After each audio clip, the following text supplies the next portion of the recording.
Bismillahirrahmanirrahim. Assalamu alaikum. My name is Hassan and today we are going to change list bullet to arrow icon using custom CSS in WordPress. Before starting work, it's my request, please subscribe my channel. Thank you. Now back to our work. So this is our default icon. So we are going to change it to arrow. Now go to customize section and we are in additional CSS. Now paste, and you will find this CSS in video description or in comment section.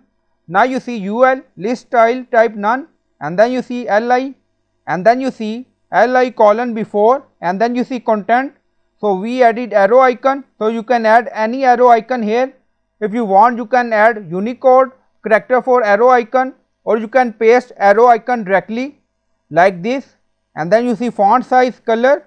Also you see we are using some CSS ID here because we want to apply this CSS to specific section. Now you see we added hash sidebar style CSS. If we don't use this, then this CSS apply on whole website. So click on publish, so you can add icon according to your requirement in content. Now publish done, go to website page and refresh the page. Now you see arrow icon by using custom CSS for this section only because we added CSS ID before our custom CSS. So I hope you like this video. Please like, comment, share, subscribe. Thank you for watching.